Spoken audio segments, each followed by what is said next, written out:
It was a quiet evening when Adam and Jessica Davis received the call that should have brought joy. An adoption agency in Ohio said they had found a 5-year-old girl in Uganda in need of a loving home. The couple, already raising 4 children, had long dreamed of welcoming another child, this time through international adoption. They were prepared for the paperwork and the expense, believing wholeheartedly they would change one young life. Yet nothing could have prepared them for how profoundly their world would be shaken. When they first met Namata, she smiled shyly, her dark eyes curious behind a dusty orphanage window. She was introduced as an orphan, abandoned and abused, with no family to call her own. The Davises' hearts swelled with compassion. They paid the adoption fees well into 5 figures and flew halfway around the world to bring her home. They nicknamed her Mata and welcomed her into their Ohio household as though she had always belonged. The early days felt seamless.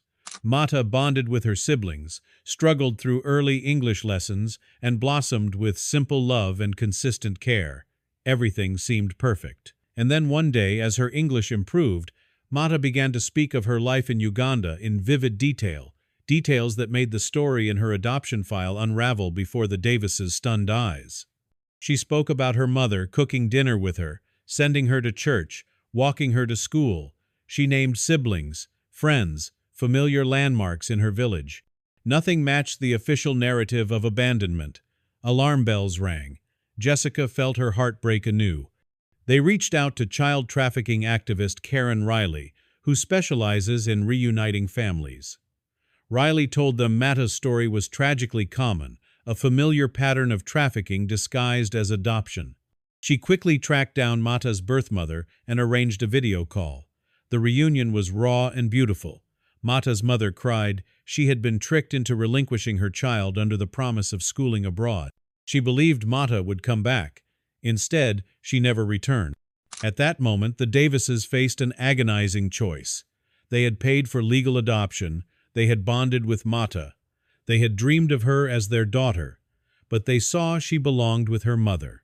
United in grief and purpose, they resolved to return her.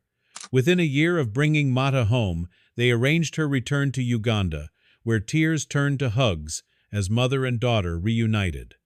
Their case sparked investigations into the adoption agency European Adoption Consultants in Strongsville, Ohio.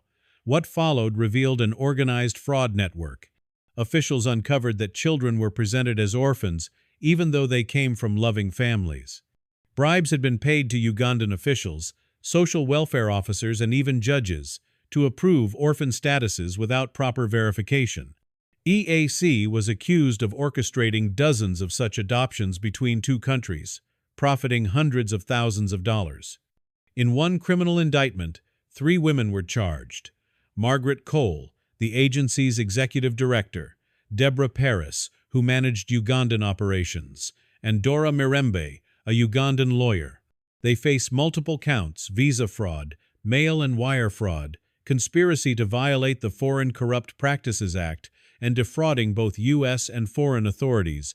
The U.S. State Department imposed sanctions and visa restrictions on Ugandan judges and lawyers involved in the same network. Mata's story is just one among many. Another adoptive couple, the Wells family, discovered their child presented as an orphan, spoke lovingly of her mother back home, and revealed she had been told she was going abroad for schooling. Thanks to Reunite Uganda, they too made a tearful reunion. The Davises did the unimaginable. They gave up legal custody and brought Mata home to her biological mother, honoring what they believed to be the greater truth. It was heartbreak and moral conviction intertwined. Today, the agency EAC is defunct. The FBI raided its offices. The Ohio Attorney General filed suit. Orphanages that participated were shut down for trafficking and illegal operations. Thousands of children may have been improperly adopted, their families never told. Child trafficking activists emphasize this case is not isolated. International adoption practices continue to be abused in other countries, especially where local oversight is weak. Even in Cambodia, famous adoption scandals revealed hundreds of children were taken under false promises, only to learn later their parents had been misled. This story raises deep ethical questions. When families pay what they believe is a legitimate agency, when officials certify orphan status, when legal titles are obtained, how can such deception occur? The Davises paid tens of thousands, undergoing background checks, home studies, international hearings. Nothing hinted at an elaborate trafficking scheme. Yet Mata's voice shattered the illusion. Their journey became a cautionary tale. It reminds prospective adoptive parents to demand transparency, third-party verification, and contact with birth families when possible. It underscores the need for stronger international oversight and accountability for agencies handling vulnerable children. Above all, this family's choice resonates deeply. They fell in love with Mata, but they chose to place her with the family she lost at 5 years old. Their pain persisted even as their moral courage inspired. They have since joined activists, raising awareness locally and globally. They advocate reform, hoping that no other child or parent faces the same trauma. Namata is no longer lost. She returned to grow up with her mother and siblings. The Davises remain loving figures in her life, friends unified by a story of humanity and grief, hope and restitution. Their story asks us, what does justice require when laws fail those they supposed to protect?